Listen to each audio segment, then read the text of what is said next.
Bueno, bienvenidos a un nuevo episodio de Entrevistas de Sofá, hoy episodio 12 con Niwo Laullà, creadora, amiga y a la que tenía muchas ganas de traer al sofá y sentarla aquí que nos cuente.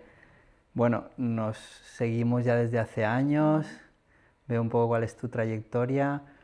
Cuéntanos, ¿cómo contarías lo que haces a una personita de 12 años, por ejemplo? Bueno, pues estoy igual de contenta de estar aquí y lo que hago, pues mira, dibujo, ilustro, que no es lo mismo, escribo un poquito, creo con las manos, recojo plantas, materiales que encuentro en el bosque y con todo ello pues hago proyectos de ilustración, hago murales, hago libros, talleres. Diferentes, es como la ilustración pivota y luego hay un universo de cosas a las que me dedico. Puedo hacer conferencias, charlas, proyectos sociales, muchísimas cosas. Muy bien. Hiciste ciencias ambientales, te dedicaste a ello durante un tiempo y luego diste el salto a la ilustración. Y casi como con un punto de no retorno. ¿Cómo fue esto? Bueno, pues efectivamente estuve, creo que fueron 10 años dedicada al mundo ambiental, soy ambientóloga, y fundamos una cooperativa de servicios ambientales.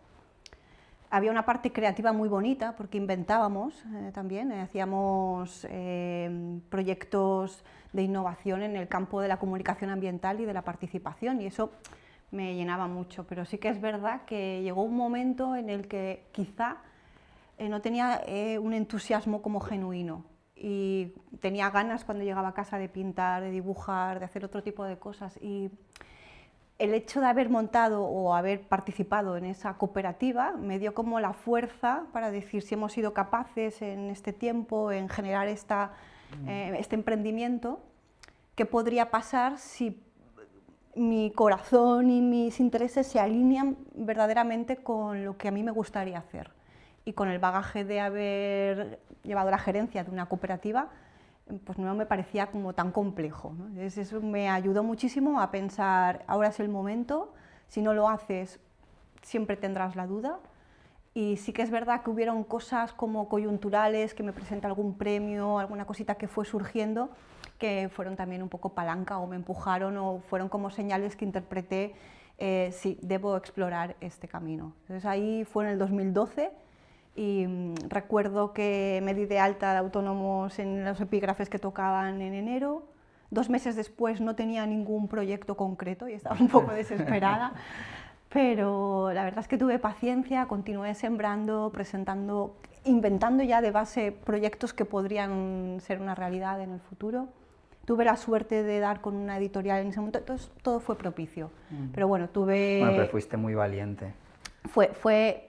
También el hecho de haber estado en la cooperativa me dio valentía, ¿no? Porque veía cómo es todo un poco cíclico, ¿no? No trabajar por el mes en sí como un jornal, sino trabajar un poco más estratégicamente, decir, bueno, pues si voy a dedicar 1 año, 2 años o 3 años a intentarlo, a ver qué resultados hay posteriormente. Entonces esos 2 meses en los que no había nada no eran significativos, ¿no? Como para abandonar o para sentirte frustrado. Sí que tienes una cierta urgencia en que empiecen a salir proyectos, pero bueno, fue un momento difícil pero luminoso a la vez, ¿no? Cuando ya llegaron los primeros proyectos y llegaron 2 a la vez y era como, bueno, estoy en la línea. Esto va. Esto ¿Y marcha. qué le dirías a alguien que está en ese punto de querer emprender en algo que le apasiona o que le gusta? Yo creo que merece la pena. También las circunstancias de cada uno van a ser muy particulares, ¿no? Pero si tienes un poquito de posibilidad, lanzarte en lo que realmente tu elemento, en lo que te hace, en lo que casi que tienes un conocimiento como innato, probablemente todo vaya a ir bien, ¿no? Hay veces que necesitas la formación, necesitas toda una estructura, necesitas, pero si te quitas un poco de todo eso que necesitas, se despeja y ves que puedes hacer, que puedes aportar, que puedes crear. Entonces, creo que yo me lanzaría, pero claro, depende de las circunstancias personales de cada uno. Pero bueno, yo creo que vale la pena, la vida es no retorno, y entonces lo que no probemos no sabremos, ¿no? Total. Bueno, hasta ahora, desde que empezaste, 30 libros publicados, un montón de talleres, no sé, cientos de personas que han pasado por tus talleres y cursos. Y con esto, ¿qué podrías decirnos que no sale en estos números, en esta bio sobre ti, que también habla mucho de Nivola?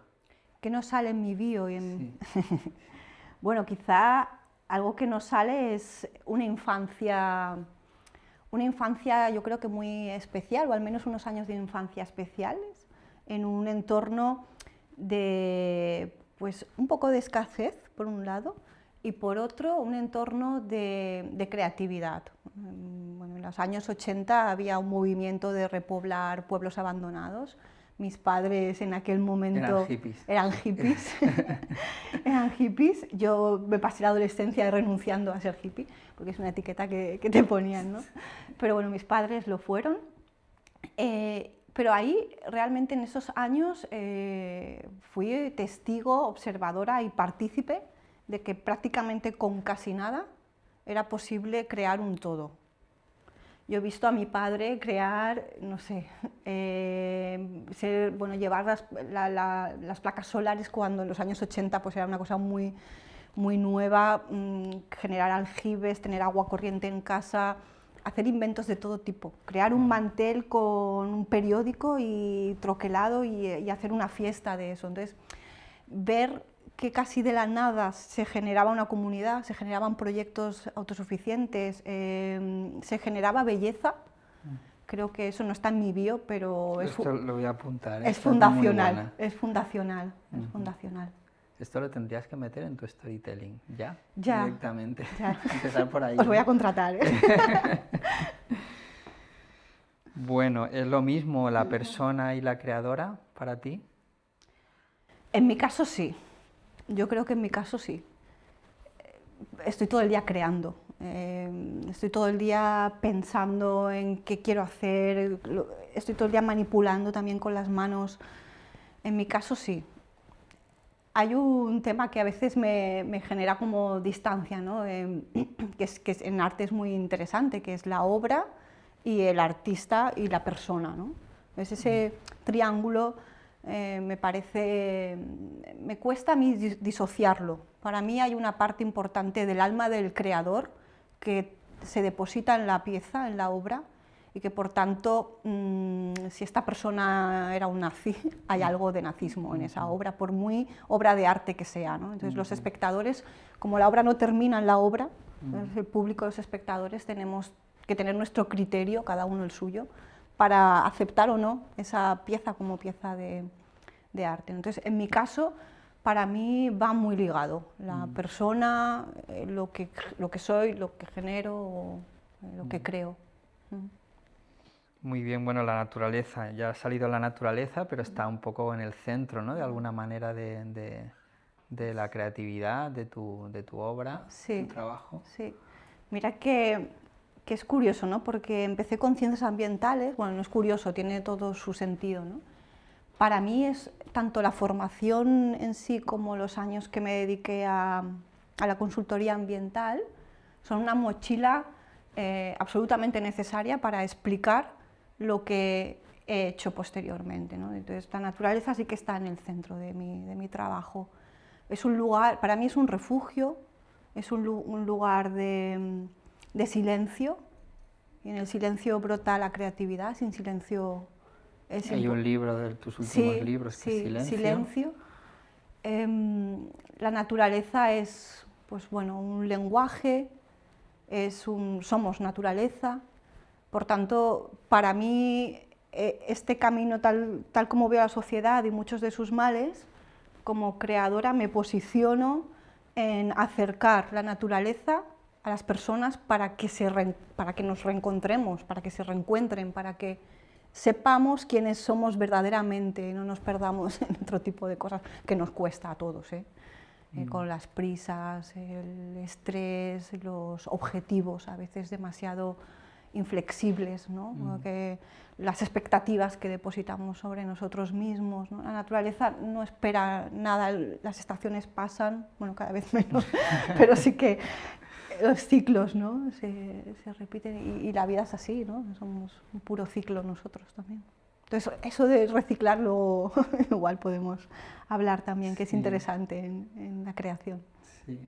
Bueno, tú eres una aprendedora nata, yo admiro de ti que eres súper constante en el trabajo y ¿no? en cómo vas desarrollando tu carrera. Igualmente, ¿qué retos tienes, qué dificultades y cosas que dices, bueno, todavía aquí hay que dar un paso adelante? Bueno, yo creo, retos tengo muchos. Sí que es verdad. Terrenos difíciles en la creatividad, ¿no? Igual. En la creatividad, bueno, cuando siento que me aburro con algo, por ejemplo, cuando un creador va evolucionando, ¿no? Es una cosa muy natural, quizá hay clientes que están esperando proyectos similares a cosas antiguas, ¿no? Entonces te piden, no, pero nos gustaría como aquel que hiciste. Y claro, y eso a mí me espanta un poco porque pues, que eso lo hice en ese momento determinado y ahora me interesan o me mueven otros ingredientes, ¿no? Entonces, el tener que quizá asumir en algún momento temas que no te interesan tanto o formas de trabajar o de explorar que ya para ti están superadas, a mí me resulta difícil y por tanto intento huir, intento coger lo menos posible de encargos, de ¿no? encargos Sí. de este tipo, ¿no? Sí, de hecho era una pregunta que te quería hacer, Sí. ¿no? ¿Cómo lidiar con esa parte comercial de encargo, ¿no? O tener la libertad absoluta, ¿no? Para crear tu... Mira, a mí hay una parte de mi trabajo muy invisible que también hago, que es diseño y maquetación, pero es muy poquito. Lo hago más para poder generar mis propios dossiers y mi propio trabajo, pero sí que tengo algunos clientes que aparte de la parte de ilustración, pues les complemento con esto. A mí me gusta, porque son clientes que adoro. Y me gusta porque entonces entro en un momento también muy zen, ¿no? Me gusta cómo ordenar los elementos y esos están bien, pero si tuviera muchos, así no podría, ¿no? Entonces, bueno, intento seleccionar, hoy en día ya puedo seleccionar y sobre todo lo que hago más que seleccionar es promover mis propios proyectos, ¿no? Así que es verdad que a un ilustrador le suelen llegar propuestas de cuentos, de libros, los más variopintos que te puedas imaginar. Es pues, contestar, bueno, pues muchas gracias, pero no encaja con lo que... Sí, hay que hacerlo, porque hay que tener determinación en cuál es tu línea, ¿no? Bueno, al menos...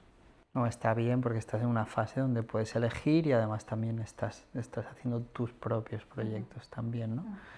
¿Cómo salen las ideas? ¿Tienes ¿nos puedes dar algún truco, algún tip para desatascar ideas, para generar ideas, para toda la gente que nos sigue? Yo creo que para generar ideas, un poco la mente analítica se tiene que aparcar, se tiene que desenchufar. He observado por estos dos bloques de actividad, ¿no? Que he tenido en la consultoría y ahora la creación, que a medida que he ido caminando en la creación, he ido desenchufando la parte más analítica y no la puedo casi recuperar. Es decir, a mí me interesa como creadora planificar mis proyectos, tener una buena visión, y al principio esto era un hacha en esto, en los primeros años. Ahora cada vez menos, porque cada vez la mente creativa está ahí danzando mucho más y es verdad y hay que reconocerlo. Entonces, hay que aparcar un poquito esa mente analítica, no del todo, porque la necesitas también. Y yo lo que hago es observar, me gusta mucho observar, también ver dónde se generan conflictos. Con los que sean padres o madres, con la crianza, eso es una fuente inagotable de ideas y de conocimiento. Observo mucho cuándo se generan conflictos y yo, por ejemplo, esos conflictos, pues en cotidianos o unos celos o cualquier cosita, digo, ¿y esto cómo lo podríamos ver de una manera visual? ¿Cómo lo podríamos contar con imágenes? ¿Cómo podríamos tocarlo de otra manera, ¿no? Entonces me lo llevo a otros terrenos. Eso es una cosa que hago, observar, ver conflictos. O sea, llevarte las cosas cotidianas sí. y cambiarlas de contexto Sí, o llevarlas sí, a otro. Sí, a mí me gusta eso. También, pues, por ejemplo, En silencio, que antes has mencionado, un libro que es un álbum realizado con recortes de papel, en que cada página son fotografías realmente de mis ilustraciones recortadas y con un... no hay texto, ¿no? Y el que lo lee o el que lo vive, ese álbum, pues cada uno tiene una experiencia diferente. Para hacer ese álbum leí muchísimo, leí todo lo que encontré sobre silencio, lo dejé reposar, salí a caminar, te van viniendo cosas, ¿no? Un día te dices, ostras, la luz, yo veo relacionada el silencio con la luz, con la iluminación, lo que hablábamos de dónde nace la creatividad. Pues pienso, tiene que estar la luz como un personaje narrativo, ¿y eso cómo lo consigo? Pues imposible, si no quiero palabra, pues la cámara, ahí me vino la caja de luz, pues voy a trabajar. Es como dejar que las ideas vayan con libertad, flotando, ¿no? Y de hacerte preguntas. Entonces no tendrás la respuesta inmediata, ¿no? Pero va a venir después. Entonces estar atento a ese proceso interior creo que es muy bonito. Luego trucos hay mogollón, porque nosotros en los talleres ponemos a circular la creatividad muchísimo de las personas, ¿no? Pero así como personal, pues caminar, meditar, que antes meditaba muchísimo más que ahora, tengo que volver. Meditar es una fuente impresionante para tener foco y también claridad y creatividad. No, me ha gustado también por lo que hablabas de lo cotidiano, ¿no? Porque a veces siempre hay este límite a la hora de escribir o de crear, ¿no? Que bueno, es que a mí no me pasan cosas, ¿no? Entonces, bueno, pero es que la cosa más cotidiana, en teoría más sencilla o más normal, ¿no? Puedes transformarla en algo maravilloso, ¿no? Sí. Esto es muy, muy chulo, ¿no? Muy potente. Bueno, la creatividad, lo preguntamos siempre, ¿la creatividad se hace o se nace? Creo que sé que vas a... ¿Qué voy a decir? A ver. Yo creo que se hace, ¿no? Se hace. Yo creo que se hace, se puede hacer. O sea, todos nacemos creativos, somos creativos. O sea, hemos generado una humanidad, o sea, que menos creativos, ¿no? Somos creativos, sí. Pero hay muchas distracciones para no serlo, entonces la creatividad también se tiene que encotonar, ¿no? Que se tiene como que trabajar un poquito, ¿no? Se tiene que dar las condiciones para que fluya. No sé, yo creo que en nuestros talleres, que ha pasado centenares de personas, muchos se apuntan porque uno que viene acompañando, pero es que la que es creativa es ella, yo no, ¿no? Y luego acaba haciendo unas cosas increíbles, ¿no? Entonces, hace poco veía la peli de María Montessori, que me va bien porque hay una cosa que ella, en el sistema educativo, ella trabajó inicialmente con personas que tenían dificultad, decía lo que es como un poco innato, general, porque ella generaba un contexto, un entorno agradable, bello, hermoso, conectado con la naturaleza, con unos materiales muy delicados y propiciaba y estimulaba el aprendizaje. Pero veía que si eso mismo, sin estimular el aprendizaje, también tenía un recorrido casi natural, la persona lo iba asimilando e incorporando, ¿no? Entonces me pareció como muy visionario, bueno, lo ha sido ella, ¿no? Y la creatividad se tiene que trabajar y ayuda, por ejemplo, el contacto con la naturaleza te va a ayudar muchísimo porque es como un diálogo que vas a establecer y que te va a sugerir. No sé. Muy bien, eso me parece muy interesante, sí, es algo que siempre preguntamos y además que es un poco el objetivo, ¿no? El que se desarrolle esto, ¿no? También para mucha gente que nos sigue también tiene negocios, tiene emprendimientos y a veces se asocia la creatividad a lo plástico y como que se desconecta la creatividad del día a día, de la manera de generar y de claro, la creatividad yo creo que, como bien mencionas, en toda su dimensión, no en el acto creativo en sí, el que estamos hablando todo el rato, sino en el día a día tienes en la gestión de una empresa tienes cualquier conflicto y pensar cómo puedo yo desenrollar este problema de una forma creativa, ¿no? Porque a veces parece que no hay soluciones y hay soluciones de todo tipo, ¿no? Entonces eso es muy interesante. Muy bien, pasemos otra vez a los libros, porque esto de los libros, ¿no? ¿Qué valor hay realmente en un libro a nivel, por ejemplo, comercial? ¿Es un libro en sí mismo para ti es el libro en sí o es algo más, ¿no?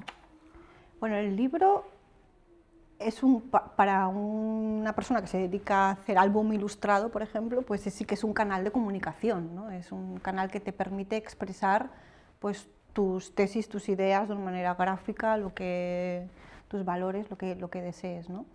Pero aparte el libro, en mi caso, por ejemplo, pues es el centro de un ecosistema, ¿no? A través del libro pues te pueden invitar a participar pues hoy, ¿no? A hablar de creatividad. Estamos aquí hablando de creatividad.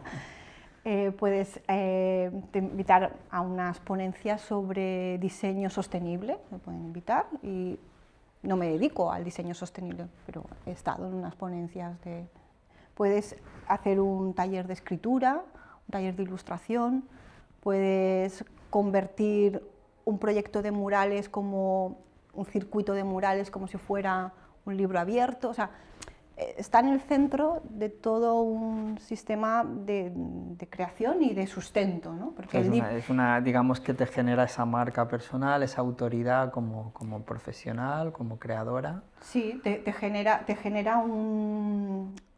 es como, sí, exacto, es un planeta a través del que todo gira y sí, tengo un ejemplo ahora como esto que hablas de la marca personal, ¿no? Que con el proyecto de arte y naturaleza que llevamos con Marc Ayats, que se llama Trazos de Bosque,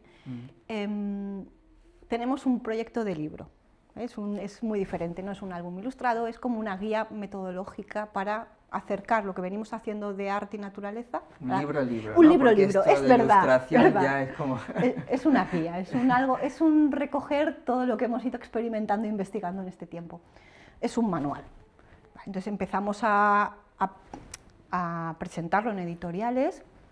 Bueno, somos Trazos de Bosque, tenemos este manuscrito, hicimos una primera ronda, hubo un par de editoriales interesadas que lo tuvieron ahí, nos lo tuvieron apalancado y luego no salió. Y yo creo tanto en ese proyecto, y dijimos, pero esto hay que volver a moverlo, no podemos dejarlo en un cajón. Entonces Marc dijo, muy bien, dice, es que claro, dice, no estamos utilizando todos nuestros recursos, tenemos que utilizar tu marca personal, tenemos que escribir un mail que diga, hola, buenos días, soy Nivo Laullà, tengo X libros publicados, más de 30 libros. Sí, tenemos este manuscrito sobre arte y naturaleza. Pues en esta segunda ronda es cuando ha funcionado. Entonces yo creo que sí que es muy diferente cómo te presentas, pues hace marca. El tener una trayectoria pues hace cierta autoría, ¿no?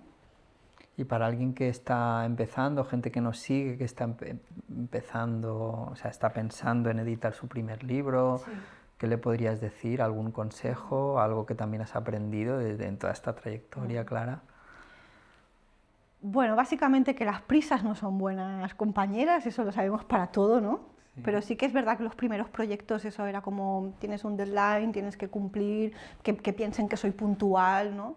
Bueno, más que eres puntual, es que el proceso creativo es bastante peculiar, ¿no? Pues más que eres puntual, yo creo que tenemos que valorar que la obra que estás ofreciendo esté bien, ¿no? Entonces, el tema de no ir con prisas creo que es un buen consejo. Otro podría ser, enséñalo a todo tu entorno, que te den feedback sincero. Y ahí ya empiezas a captar. ¿Pero a todo tu entorno? ¿A tu madre, a tu hermano, a tu pareja? Y a tus compañeros de trabajo, a tus colegas de profesión, claro. Y además, eso es muy positivo porque el hecho de compartir, o sea, es un conocimiento que te va a llegar que te van a llegar filtrado, ¿eh? No te va a llegar... Yo sí que tengo 2 personas que me dicen las cosas tal como son, y a mí me han hecho llorar, me han hecho decir no entiendes mi trabajo, y luego me he dado media vuelta y he pensado, pues tiene toda la razón del mundo, ¿no? Bueno, media vuelta instantáneamente no, pero cuando lo meditas, ¿no? Y eso ha sido de muchísima utilidad, ¿no? En algún momento también, en alguna exposición, estar atento a lo que se comenta, ¿no? Ahí tienes también, pues, te va llegando un feedback que tienes que incorporarlo si quieres mejorar y si quieres progresar e ir depurando, ¿no? Bueno, pues entonces animas a la gente. ¿Cuál es Bueno, la hay mucha pregunta? gente, no, mucha gente me escribe, incluso Sí, yo mismo, sí, esto es una pregunta que te hago sí, yo mismo, sí. eso, qué consejos, ¿no? A la hora de empezar un proyecto editorial, un primer proyecto Pues editorial, primero, escribir algo. intenta realizar el mejor proyecto en las condiciones actuales que tengas, el mejor que pueda ser. Dirígete a la editorial que más te emocione, con la que más vibres. Esa es la que tienes que llamar a primera vez. Hazte todo como una degradación de las editoriales que más te emocionan, y es ahí donde va a funcionar. A veces dices, veo una editorial muy luminosa, muy grande, pienso que no soy merecedor de estar ahí porque es mi primer trabajo. No, no, están buscando nuevo talento, están buscando ideas frescas, y si hay una sintonía, eso es lo mejor que os va a garantizar un camino, yo creo que próspero y de mucho entendimiento. A mí eso me pasó con Cuento de Luz, que además no, fue Marc otra vez, que me dijo, he visto en el periódico El País, un artículo de esta, me pasó el artículo de Cuento de Luz. Y dije, uy, pero esta editorial, estábamos en el 2012, digo, pero si es maravillosa, y tiene todos estos grandes ilustradores y todos estos autores. Y que al principio Y escribí, claro, yo pensé, bueno, yo voy a enviar un mail, hice un vídeo animado como pude, ¿no? De, hola, soy muy personalizado, eso sí que lo hice. Y bueno, como la editora Ana Olate es maravillosa porque ella está muy conectada. Entonces, yo se ve que ella me lo recuerda, envié mi mensaje el 8 de marzo. Tenía un proyecto ella de una mujer que conducía un tractor, y dijo, esta es la ilustradora que necesito, entonces me contactó. Pero cuando yo le envié una ilustración, ella me dijo, es que tengo otro proyecto que me encaja también para esto. Entonces ya estaba yo en Cuento de Luz con 2 proyectos. Wow. Entonces, atreverse a lo más es lo mejor. Bueno, y has dicho otra cosa muy importante, que yo también, tirando para lo mío, ¿no? Que es que no mandaste el típico mensaje, exacto, ni la típica historia, porque a mí, por ejemplo, también me llegan 20.000 currículums cada día, todos iguales. Claro. Llamar la atención y destacar, ¿no? Enviar un trocito de ti. Bueno, pero destacando, sí, claro. Destacando en lo que tú consideras que sí, siendo original, quizá.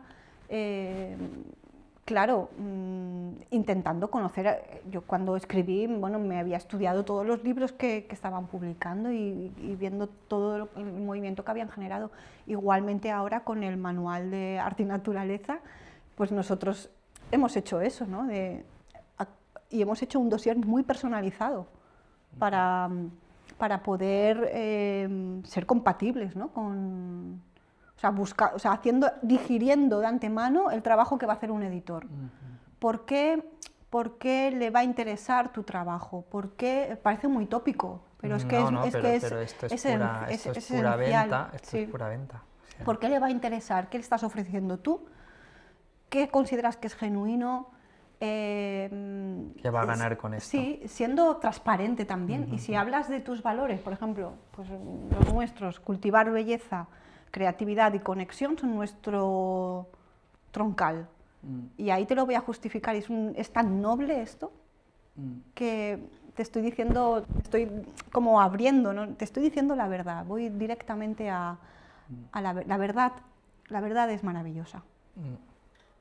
Es lo que realmente funciona. Sí, sí. No, pero me encanta porque no había abierto los melones en esta entrevista de la venta, pero en realidad me lo estás diciendo, ¿no? O sea, que cuando tú tienes que ofrecer tu valor, tu producto, tienes que pensar en el otro. No solo yo, mi historia, mi tal, claro, sino el otro que está esperando, que necesita, que quiere, que le pueda aportar, ¿no?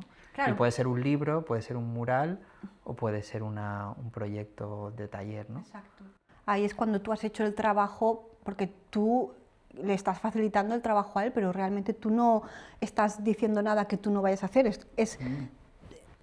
Lo tuyo donde encaja, pues es que sinceramente encaja en aquella que es la más maravillosa.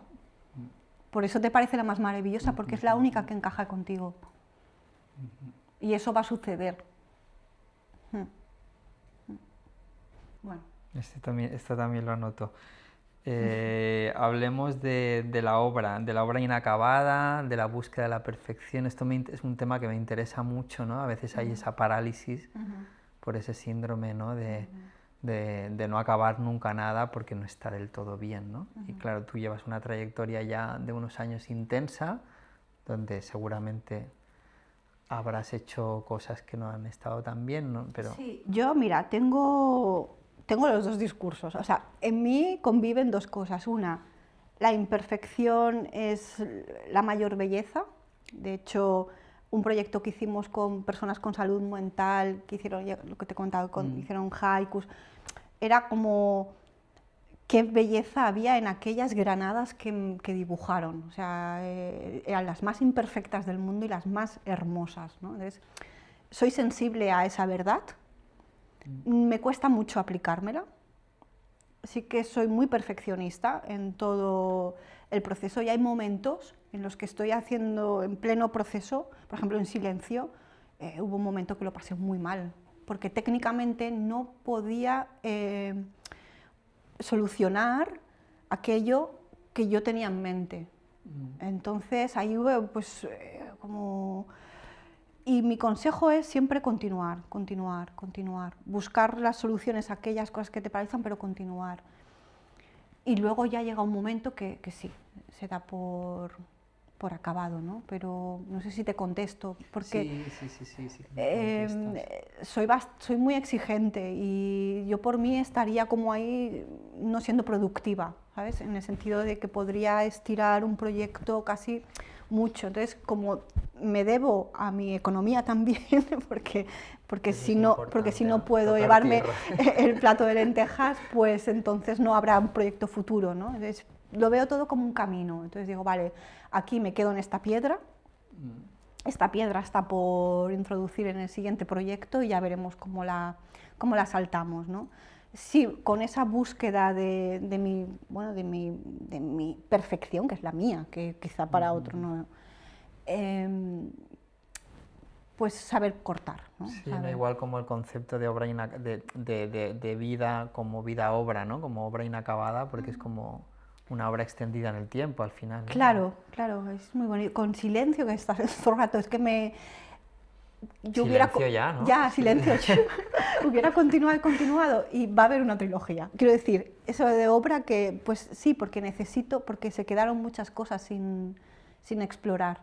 Y entonces es ahí, bueno, pues, ¿cuál ha sido el acabar? Acabar es un libro, es finito, y ahora pues buscas continuidades, ¿no? Para continuar aprendiendo y explorando. Y un poco lo mismo, ¿no? El cómo sabes si va en la dirección adecuada, hablábamos antes también, ¿no? Si esto lo testeas, ¿no? Con la obra, si la estás testeando antes de lanzarla. Bueno, lo primero sí me vibra. Yo ahora no me pasa tanto, pero al principio, y esto es un poco místico, pero había un momento que me conectaba mucho con la obra y sentía que estaba bastante viva. O sea, que me había una... Ahora esto no me pasa tanto. Creo que desde la maternidad las fantasías van al juego, pero yo ahí aprendí en esa etapa, con esa experiencia, aprendí que lo que hacemos tiene alma, ¿no? Y ahí te entronco con mi último libro, El alma del violín, que es una pregunta eterna. Estás aquí para hablar de tus libros, de mis libros no pasa nada. No quería hacer, pero que es una pregunta recurrente, que es ¿dónde está el alma de las creaciones? Que eso es algo que yo me he hecho muchas veces, ¿no? Entonces, me he perdido la pregunta. Sí, que decíamos cómo testeas o cómo ves sí. Si me habla, si me siento unida, si me comunica, eso ya veo que es un primer filtro. Pero sí que puede pasar que tú estés muy en una onda muy intensa o flipada, ¿no? con esa creación y no vaya a comunicar a los demás con la misma intensidad, ¿no? Me ha pasado muchas veces que tengo 2 ilustraciones y la que me comunica mucho más a mí no le comunica tanto al resto y eligen la otra. Entonces, claro, ahí es como que dices... Entonces dices, la mía. Claro, ahí o te derrumbas o entonces tener la libertad de poder testear con quién testeo, con el entorno, con la comunidad. Cuando me gusta mucho enseñar proceso, entonces cuando hay mucho feedback sobre proceso, hay procesos que tienen más feedback que otros, entonces sé que ese proyecto va a conectar más que otros, pero bueno, esto a mi pequeña escala, ¿eh? Y en cuanto a así al testeo, críticas que te han llegado desde fuera, críticas duras, pero para que te han ayudado para bien, también un poco darte una dosis de Sí, han realidad sido igual. duras, pero no han sido directas, que eso también lo agradezco. Es decir, como que las he entendido, ¿no? Si yo, por ejemplo, al principio tenía mucha tendencia a mucho barroquismo, mucho más que ahora, y el hecho de quitar cosas de la mochila, ¿no? De irte desprendiendo, de hacer cosas más limpias, más zen, ¿no? más zen, un poquito, pues eso son críticas que yo he escuchado, ¿no? Que no me las han dicho, pero han estado ahí y las agradezco muchísimo, porque si no continuaría todavía.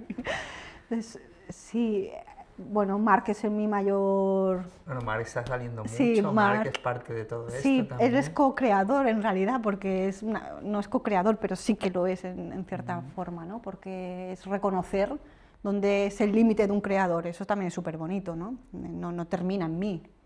La creación viene por todo mi entorno que lo facilita y que me apoya y que te da ese testeo muchas veces, ¿no? Claro.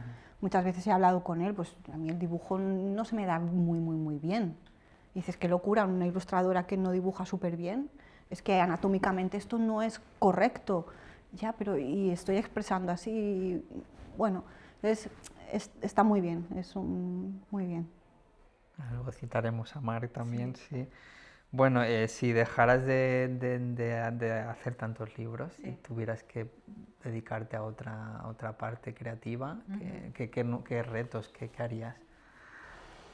No sé, conectándolo igual con... Sí, con trazos de bosque. Yo lo veo como un punto de inflexión en la que ahora conviven ilustración y trazos de bosque. Trazos de bosque, o sea, yo soy feliz, por ejemplo, yendo a recolectar bellotas, hojas de encina, trocitos de piñas, piedras, plumas. Soy feliz con eso. Y ahí veo arte también en esa recolección. Me interesaría clasificarlo, me interesaría ordenarlo, me interesaría pintarlo, me interesaría hacer muchísimas cosas con estos tesoros de la naturaleza. Estoy con esa necesidad. No puedo dedicarme como quisiera quizá ahora, pero sí que veo como que me dirijo hacia allí. O sea, que yo me iría a los bosques a recoger materiales y a trabajar en mi estudio feliz. Pues curioso, porque es como si un círculo, ¿no? Sí. Volvieras al principio, ¿no? Cuando comentabas, ¿no? De un poco la comunidad, exacto, de cuando eras pequeña y tal, volver por eso fue tan fundacional y por otro lado, porque se alinea con lo que creo que es que somos naturaleza. Entonces es donde mejor me siento. Entonces siempre, eso es importante, la brújula de qué es lo que te hace sentir bien, es ahí donde vas a sacarle más jugo. Cuando te fuerzas, dices, es que hay tareas, creo que no me lo has preguntado, tareas que no te van tanto y que tienes que asumir y hacer, pues igual te puedes plantear externalizar alguna parte, ¿no? Y dedicarte a lo que tu brújula te está marcando. Ahí es donde vas a dar un valor, creo yo, o al menos respecto a ti, que eso ya es el primer paso. Sí, eso es interesante. Bueno, si tuvieras que empezar de nuevo, aunque también lo estás de alguna manera contestando, pero ¿qué le dirías al Aníbal de 25 años ahora, con este recorrido, esta experiencia? ¿Qué le consejo le diría varias cosas. Primero, que no sea impaciente. Soy una persona paciente, pero aún así a veces soy un poco neuras, ¿no? De, ay, he enviado un mail, me han contestado, han pasado... Entonces yo ahí empiezo, porque eso significa que... Entonces no, esto te quitarías mucho ruido mental, muchos problemas. Luego también quitarle un poco de gravedad a las cosas. Yo ahora me siento más en esa sensación de quitarle gravedad. O sea, al principio todo lo que hacía era como muy grave, muy trascendente, no, porque es una mota, es una gota en el universo y ya está, ¿no? Entonces, ¿qué van a pensar si hago? No. Entonces, cuando te despojas de todo eso es cuando realmente eres más libre y te conectas más con lo que quieres hacer o has venido a hacer. Esto es muy chulo, la verdad, es una muy buena recomendación que creo que podíamos todos tomar nota. Ahora te preguntaré yo cuál, porque voy a... No, sí, pero está muy bien. Bueno, siempre preguntamos a los entrevistados que nos recomienden un libro, una serie, algo que crees que pueda aportar valor, que a ti te ha ayudado igual. A mí hay un libro que me ha ayudado muchísimo y que además recomiendo leer en diferentes etapas. Yo cuando empecé con la ilustración, no sé por qué motivo, alguien me regaló o me llegó un libro de David Lynch que se llama Atrapa el pez dorado. El pez dorado es todo lo que hemos estado hablando hoy, ¿no? Es esa gran idea que quieres atraparla. Entonces, él, como gran meditador que ha sido, tiene este libro que son como píldoras de sus proyectos y te explica cositas como una pincelada de algo. Tú ahí ya tienes una profundidad. Sí que es verdad que en el 2012 quizá no entendí muchas cosas de las que nos habla de conciencia también, ¿no? De esa conciencia como que yo creo bastante universal en la que están los temas que nos importan y que nos unen, ¿no? Y ahí están las ideas también que debemos como hacer aflorar, que no son nuestras, que están ahí. Sí, como el inconsciente colectivo. Sí, exacto, que están ahí. ¿Ves? Que cuando se conectan con tus propósitos, pues ahí, ¿no? Él habla de cómo atrapar ese pez dorado, habla del deseo, en el deseo que yo entiendo como ese entusiasmo, esa curiosidad, ¿no? El deseo de tener esa idea, ¿no? De estar siempre con la mecha encendida. Y me parece maravilloso. Creo que cualquier creadora debería leer ojearlo y sacará algo, seguro. Bueno, igual nos puedes contar lo de la oveja. Claro que lo voy a contar. Es que yo venía, Josep, en el coche. He venido por carretera de Llubí, que es muy bonita, bastante rural, y venía pensando, bueno, comento una cita de David Lynch o no. No había dicho el autor, he dicho David Lynch. Sí. Comento la cita, no la cita. Y de pronto, conduciendo, una oveja ha salido y era como una persona que estaba delante de mí, al trote caminando. Y digo, ¿cómo puede ser? Digo, esto es súper de David Lynch. Me parece que estoy viviendo realmente un fotograma. Y digo, bueno, pues tendré que acelerar. ¿Y cómo lo hago? Porque estaba en medio. Entonces me he girado un poquito ladeado a la derecha, he acelerado y la oveja también. Hemos ido las dos a la carrera un rato. No sé, me ha parecido total. O sea, que había que hablar del pez dorado. Bueno, pues estamos ya acabando. Nada, es tu momento, tu espacio. Sí. Cuéntanos lo que quieras, véndenos lo que quieras. Dinos cosas. Aprovecha. Bueno, pues podéis, no sé si... ¿Comprar tus libros? Comprar mis libros, bueno, o regalarlos, sí, a mí tampoco no ha sido comprar varios, uno para quedarse y otro para regalar. Sí, comprar de 3 en 3, eso es maravilloso. Sí, ahora hay un nuevo libro que se llama Rebels pel Clima y es muy bonito, que Pero este es el penúltimo, Este ¿no? es el último que ha salido editado ahora, es una editorial catalana que se llama Pollen. Y son 18 relatos breves de mujeres que luchan por el clima. Entonces, bueno, pues creo que eso es que en estos momentos también hay que hablar de esta lucha. Y bueno, pues sí, cualquiera de mis trabajos, pues si os apetece acercaros, espero que os guste. Y también en los talleres, hacemos talleres de arte y naturaleza, podéis entrar en Trazos de Bosque y ver pues, bueno, lo que estábamos por ahí tramando. Y trazando, y bueno, pues eso, sí. Vale, bueno, pues ya saben dónde localizarte, dónde te pueden encontrar también. Estamos en Buñola, tenemos una caseta de madera que es como un pequeño laboratorio y ahí pues cualquier persona también está invitada a conocer un poco lo que hacemos con Trazos de Bosque o en ilustración. Vale, o sea que si no hubiera internet te pueden encontrar, ¿dónde te encontrarían? Me encontrarían en la caseta de Trazos de Bosque. También es que tenemos la suerte que estamos al inicio del camino de de esa comuna de Buñola, que es un bosque maravilloso. Entonces ahí este es como, bueno, mi almacén. Mi departamento de compras sale en cualquier momento a caminar y a conectarse con las ideas y tal. Y pues caminando, cocinando, haciendo deberes con mi hija también me encontrarán, que ahora estamos afrontando temas muy interesantes de neurodivergencia, de los que estoy aprendiendo muchísimo y que me interesan muchísimo también para la creación. Y bueno, eso. Bueno, pues ahora la pregunta difícil. ¿Le pondrías un título? ¿Qué título le pondrías a esta entrevista? Ay, bueno, podría ser Sal al bosque y ilumínate, por ejemplo, o Atrapa al pez dorado de David Lynch, o Atrapa a la bellota maravillosa, no lo sé. Bien, pues tomamos nota. Y mil gracias, de verdad, es que yo creo que podríamos seguir contando cosas y hablando cosas, pero bueno, espero que haya una próxima entrevista. Y nada, no, gracias a vosotros. Súper bienvenida. Y pues, me habéis cuidado muy bien y me encanta veros. Bueno, pues muchas gracias, este nuevo capítulo, y bueno, ya sabéis, podéis seguir aquí en YouTube las entrevistas, en la lista de correo, y seguir a Nivo y seguir en contacto con nosotros. Gracias.